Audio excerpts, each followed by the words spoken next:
سلام بچه ها، خیلی چاکریم. امیدوارم حالتون خوب باشه. خوش اومدید به کانال من.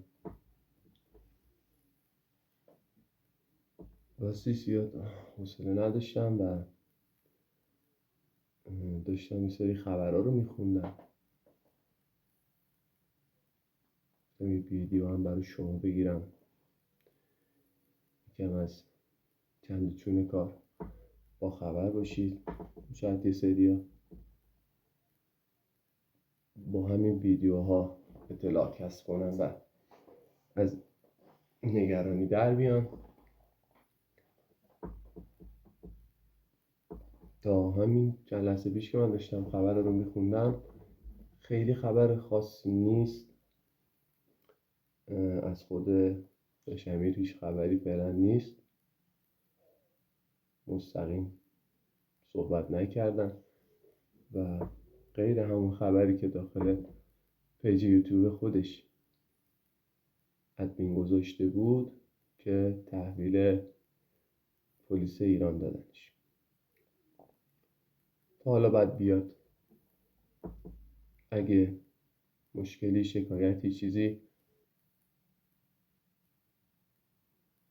شکایت حقیقی باشه، کسی شخصی، پیگیری کنن مراجع قضایی و رفع سورش تا برسه به اون جنبه جرمایی که حالا شاید دولتی باشه و یک مرجعی از ایشون شاکی باشه، تا بعد برسه به اونا. اما روی صحبتم با یه سری افرادی که دارن، خیلی ببخشید، از کره میگیرن دیگه، اینجوری میخوام بگم.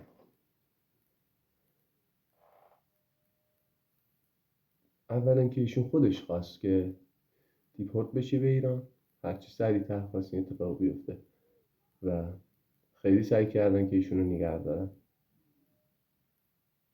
یک سری مزایا جلوی ایشون گذاشتن با یه سری شرایط خاص که ایشون بمونن،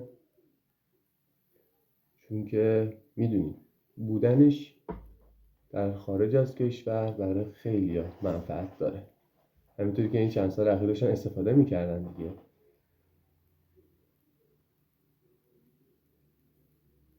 خب تصمیم شخصی ایشون بوده، باید احترام بذاریم. اما خیلی وقتا اینی که میگن تصمیم خود ایشون بوده باید احترام بذاریم، یه وقتایی احترام، ببینید بچه‌ها، یکی میخواد خودشو بکشه، تصمیم میگیره خودشو بکشه، خودشو اصلا پرت کنه توی چاه. اونجا دیگه نمیتونیم بگیم که تصمیم خودشه، باید بهش احترام بذاریم. و اونجاست که یه دوست میخوای، یه آدم دلسوز میخوای که بیاد نصیحتت کنه، بیاد از این کار پشیمونت کنه. و اینجا دیگه نمیشه تصمیم احترام گذاشت. حالا بنا به هر دلایلی ایشون این تصمیم رو گرفتن که برگردن به کشور خودشون و حالا باید ببینیم چی پیش میاد. ولی امیدوارم که هر اتفاقی میفته برایشون اتفاق خوبی بیفته. اما خواستم یکم آنالیز کنیم، ببینیم چه اتفاقاتی میتونه بیفته تو این مدت. به نظر شخصی من، خب ایشون شاید بیاد، گزینه اول این که یه حکم خیلی سنگین براش ببرن و اتفاق ناگواری بیفته برای ایشون، که امیدوارم این اتفاق نیفته. گزینه دوم اینه که یه حبس طولانی مدت بهش بدن، بعد یه مدت هم عفو بهش بدن، ببخشن و بگن از ایران برو، دوباره باز از کشور بیرونشون کنن. یه دونه دیگه از احتمالی که من میدم اینه که یه حبسی برایشون ببرن، بعدم عفش کنن و ممنوع کارش کنن و عین یه آدم عادی داخل ایران نذارن دیگه موزیک کار کنه، تو فضای مجازی نذارن بیاد. و اینم یکی از احتمالاته. و یه احتمال دیگه هم هست که بخوان از ایشون استفاده تبلیغاتی بکنن نظام. خب چند وقت دیگه ما انتخابات مجلس رو داریم و این یه فرصت خوبیه برای نظام که بخواد از ایشون استفاده کنه و یکم از گناههای خودش رو بشوره و یکم تبلیغ خودش رو بکنه تو حالا ایران و خارج. یکی این که ایشونو بالاخره زندانی میکنه، بعد یه مصاحبه میگیرن از ایشون، میگن ببین هیچ ضرب و شتمی ایجاد نشده، ما اصلا ایشون رو ضرب و شتم نکردیم، خیلی سالم با روحیه خوب، و مجبورش میکنن که این حرفا رو بزنه. و اینکه ببینید ما با اینکه ایشون یکی از مخالفین سرسخت ما بوده، علیه ما کار سیاسی داده، ببینید برگشت داخل کشور و ما هیچ کارش نکردیم. این خیلی بده، برای امیر خیلی بده و برای نظام خیلی هم خوبه. و تو همه این سناریوهایی که ما چیدیم هیچ کدوم به نفع خود امیر نیست. من نمیدونم چه تصمیمی بود گرفته شد و شاید هم چیزیه که ما نمیدونیم، ولی من امیدوارم که اگه این کارو کرده و برگشته، امیدوارم که با یکی بسته باشه، یعنی کار اوکی کرده باشه که میخواسته بیاد و همینجوری نیومده باشه یه تصمیم عجولانه بگیره و بعد بخواد بیاد. و امیدوارم هم که گول نخورده باشه، چون که ما دیدیم و میدونیم که خیلی ها رو گول زدن و آوردنشون ایران و بچه بلایی سرشون در آوردن. امیدوارم که اونجوری نشه بچه ها. این اتفاقاتی که من بعدی که تو ذهن من همش داره تداعی میشه اون اتفاقا نیفته، خدا کنه نیفته. خارج از این بحثا یکم خواستم، چون این چند وقتا نمیدونم ما مردم چرا این چه اخلاقیه داریم، تا یه موجی را میفته به سمت یکی موج، بعد همه سوار میشیم. یه موج خوب را میفته یهو همه سوار میشیم، یکی رو میبریم تا عرش، یکی رو میکوبیم به فرش، تا یه چیزی میشه بدیهای طرف رو میاریم به رخش میکشیم و خوبیاشو دیگه اصلا یادمون میره. اینم خوب نیست.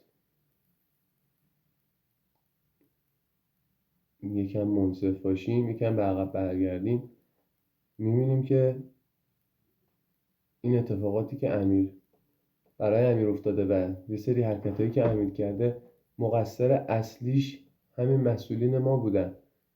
وقتی برمیگردیم به عقب، وقتی میایم کنکاش میکنیم و این موضوع بررسی میکنیم، میبینیم این بچه برای اینکه یه کنسرت بذاره، کنسرت یه چیز خیلی عادیه تو همه کشورها و حق اولیه یه هنرمنده که بتونه از اون هنر، از اون شعری که نوشته، از اون آهنگی که خونده درآمد داشته باشه. خب یکی که شغلش خوانندگیه، هنرش داره، خب میخواد از هنرش پول در بیاره، بعد چیکار کنه پس؟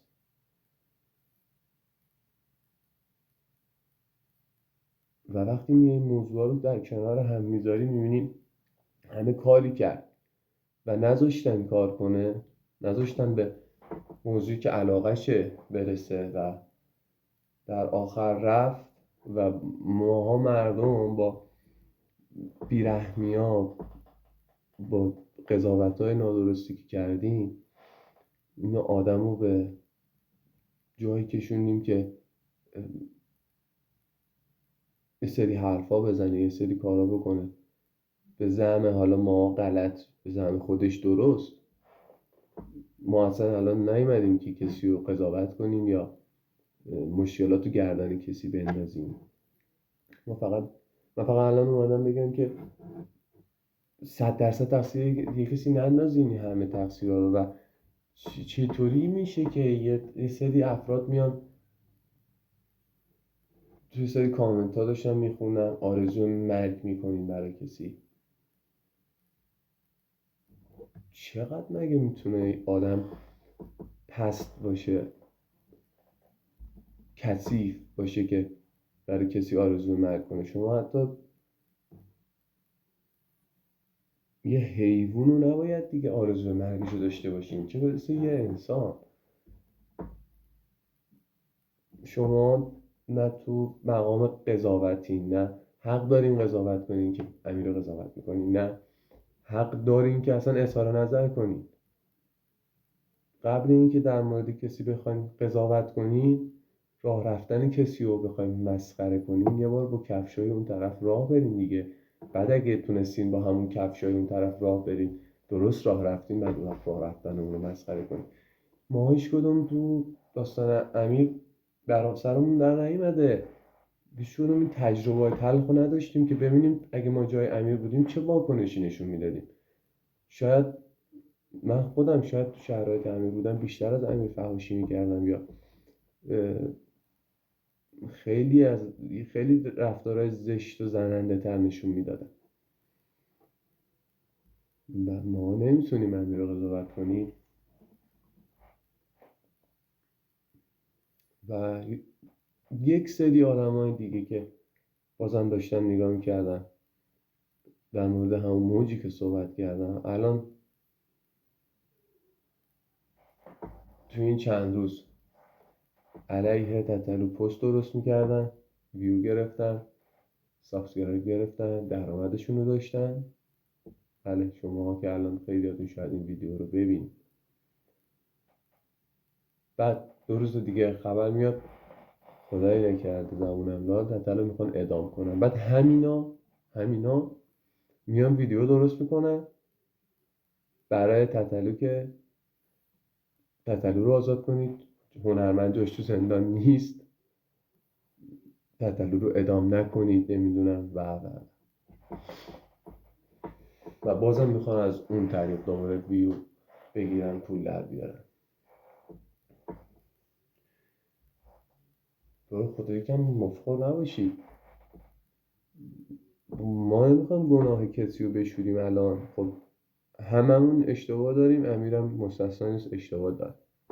هر کسی هم اشتباه کنه در اندازه اشتباهش، در وسعت اشتباهش و کاری که کرده مجازات باید بشه. و طبق حالا قانون این کشور یا یک کشور دیگه هر چی تونشو میده. خیلی راحت. خیلی دارین سخت میگیرین. شما بزرگای دنیا دارن یه مشکلی پیش میاد براشون، تو مرجع قضایی کشورشون محاکمه میشن و حکمشون اجرا میشه. و امیرم مستثنا نیست از این قضیه.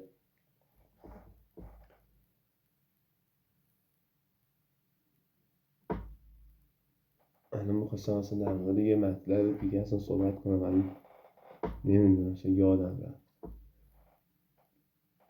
اعصاب و روانم واقعا خرابه، به شدت عصبانیم و ناراحت. اما خب نمیخوام انرژی منفی بدم زیاد و بیشتر نگران کنم شما رو. اما خب اوکی، اینا همه به کنار، اصلا مهم نیست. یه خواهش دارم، همونطوری که عمو مراجم گفت، تتلیتیا و بچه هایی که یکم معرفت دارن هنوز، بیاین از کارهای خوبی که سلطان کرده ویدیو بذارین. یوتیوبرین، بلاگرین، هرچی هستین، محتوا درست کنین در مورد کارهای خوبی که تتلو کرده، آهنگای خوبش، کارهای خوبش، کارهای هنری خوبش، خیلی از قفلایی که باز کرده برا جوونا و حتی بزرگتر. بیاین در مورد اینا یکم تولید محتوا کنین تا یه کسی که اصلا از این موضوع سر در نمیاره، اصلا تو مجله نیست، اصلا هیچی خبر نداره، وقتی میاد اکسپلور اینستاشو باز میکنه یا میاد تو یوتیوب ویدیو رو میبینه، اگه 10 تا ویدیو ضد تتلو میبینه، نمیگم 20 تا، ولی حداقل 10 تا هم محتوا در مورد خوبی‌های تتلو ببینه. به دروغ هم نیست، میخواد دروغ درست کنیم که هممون میدونیم اگه یه کار بد کرده 10 تا کار خوب داره تتلو. از این کارا یکم ویدیو درست کنین، پخش کنین تا جایی که میشه، صحبت کنید تو فضای مجازی. عین همیشه یه کاری کنین که طرف میاد تو اکسپلور فقط تتلو باشه، از خوبیای تتلو باشه. الان تتلو هیچ کس رو نداره، فقط ماها رو داره. و از هیچ کم انتظار نداشته باشین که بخواد حمایت کنه. زوری از هیچ کسی انتظار نداشته باشین. حمایت‌های زوری به درد نمیخوره، جالب نیست، بو میده. ما خودمون باید دست به کار بشیم. ببخشید.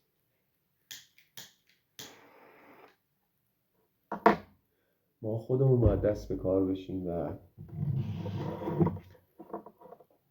کار رو دست بگیریم، چون هیچ کسی واقعا نمیاد کمک کنه و خیلی دارن آب تو آسیاب دشمن میریزن.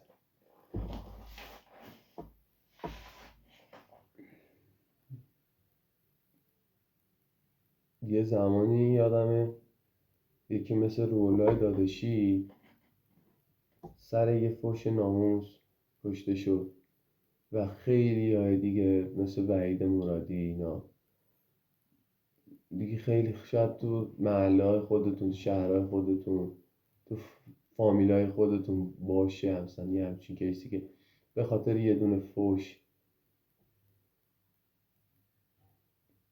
کشته شده یا یکی رو کشته.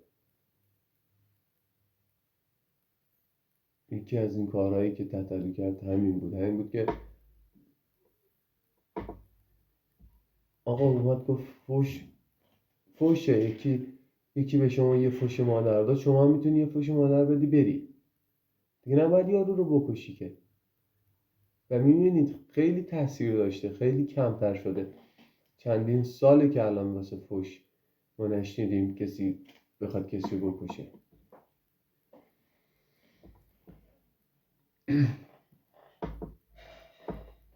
بعد تتو رو آزاد کرده، یه نوع استایل، یه نوع زندگی. وقتی میگیم تتلو فقط یه آرتیست معمولی نیست، تتلو یه نوع سبک زندگی، یه لایف استایل خودش و نمیتونی اینو منکرش بشی.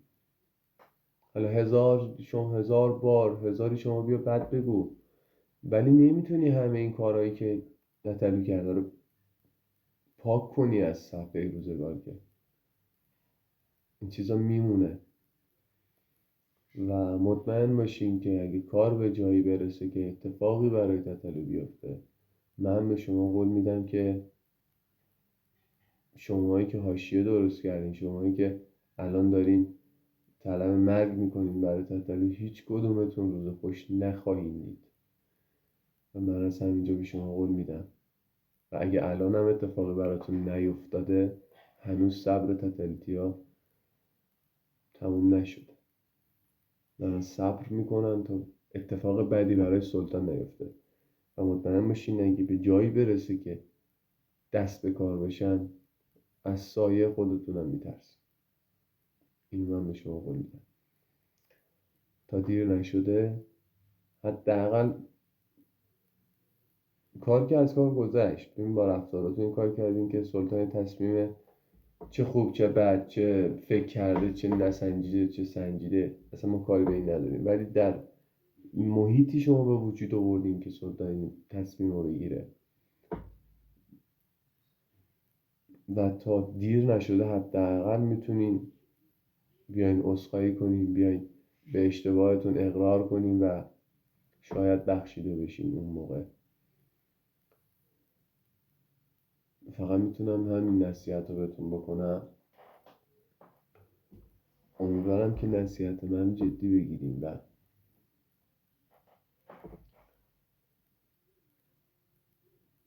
و از این کار رو جای باریک بکشیم. الانم دارم خبر رو چک میکنم، خبری هم نیست. یوتیوب سلطانم رو چک بکنم.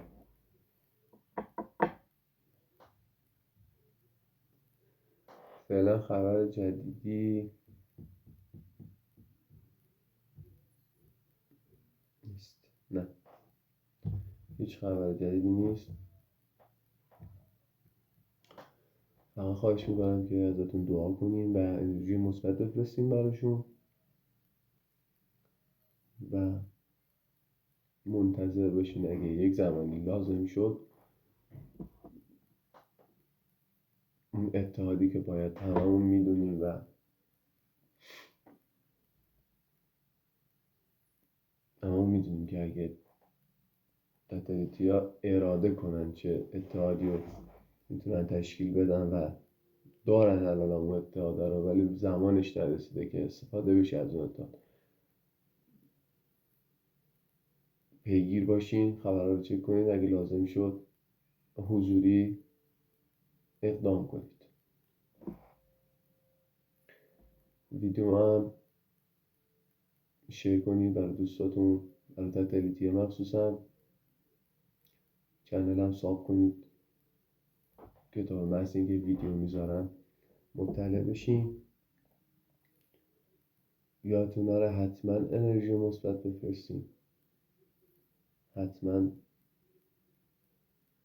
تخلیه بار منفی کنین و صبر داشته باشین، رفتار تندی نشون ندین، چون فعلا سلطان نیاز داره که تو آرامش بشه و مراحل قانونیش تو آرامش طی بشه. ولی اگه خدایی نکرده بخواد اتفاقی بیفته که لازم باشه اقدام عملی انجام بشه، درنگ نکنید. خیلی ممنون که تا آخر ویدیو با من همراه بودین.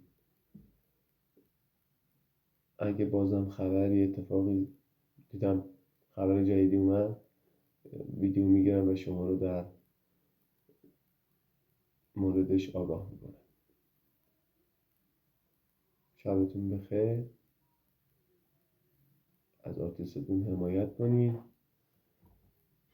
امیدوارم که هر چی که خیر اتفاق بیفته. یا علی.